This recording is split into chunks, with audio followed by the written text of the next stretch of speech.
अलीगढ़ में बहुजन महासभा के सैकड़ों कार्यकर्ताओं ने यूजीसी कानून लागू करने की मांग को लेकर जिलाधिकारी कार्यालय पर प्रदर्शन किया।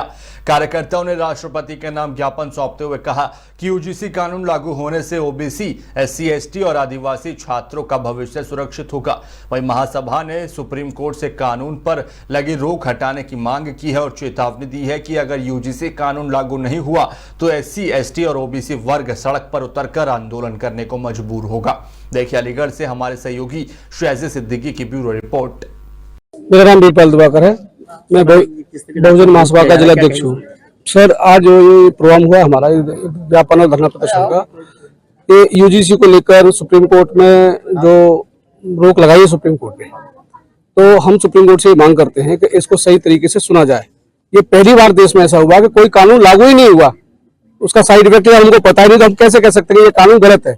पहली बार देश में भारतीय देश की आजादी के बाद ही पहला कानून ऐसा बना है कि केवल गाइडलाइन आने के बाद उस पर रोक लगा दी गई है। तो हम ये मांग करते हैं कि निश्चित रूप से इसकी सुनवाई हो, और सरकार से भी हमारी ये मांग है कि अपने इसको अगर सुप्रीम कोर्ट अगर हमें राहत नहीं देती है तो निश्चित रूप से इसको लोकसभा के माध्यम से, राज्यसभा के माध्यम से कानून बनाकर इसको जो है पुनः यूजीसी का समर्थन करते हुए इस कानून को लागू किया जाए। लेकिन सरकार तो कानून आपके पक्ष में लेके आई थी, आपने उसका समर्थन किया, लेकिन कुछ लोगों को सवर्ण समाज के द्वारा कहा गया कि इसमें दुरुपयोग होगा इस कानून का।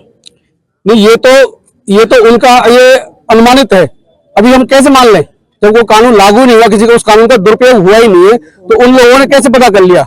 एक बात। दूसरी चीज, सरकार लाई है, ये बात सही है, आप ठीक कह रहे हैं, लेकिन अगर सरकार की तरफ से मजबूत पक्ष रखा होता, सरकार का पक्ष मजबूत होता, तो निश्चित रूप से इस पर रोक नहीं लगती। दूसरा मैं एक बात कहूंगा, जब चीफ जस्टिस ऑफ इंडिया ने शपथ ली थी, उन्होंने कहा था कि जितने भी इस देश में पेंडिंग केस हैं उनकी सुनवाई में बहुत जल्दी करूंगा। तो आज तमाम केस ऐसे हैं जिनकी सुनवाई आज तक नहीं हुई, और ये केस जिस दिन फाइल हुआ उसके अगले दिन सुनवाई हो गई, जजमेंट भी हो गया। तो ये बिल्कुल सरकार का सोचा समझा हिस्सा है।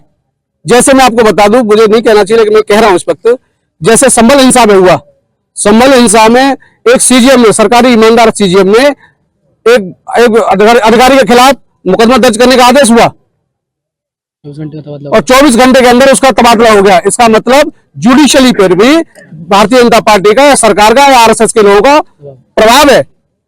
अगर ये प्रभाव नहीं होता तो जज का ट्रांसफर कैसे हो जाता? क्या सवर्ण समाज ने प्रदर्शन किए उसके दबाव में लेकर ये किया गया? नहीं, हमें उनसे कोई आपत्ति नहीं है। अगर हमें उनसे आपत्ति होती तो सब समाज के लोगों ने, सरकार ने 10% ईडब्ल्यूएस के माध्यम से 10% आरक्षण दिया। आप बताइए, आप पत्रकार साथी हैं, आप बताइए ईमानदारी के साथ, किसी बहुजन समाज के लोग, किसी दलित ने या किसी पिछड़े जाति के लोगों ने ईडब्ल्यूएस का विरोध किया कहीं? हमने धरना प्रदर्शन किया? हमने कोई धरना प्रदर्शन नहीं किया।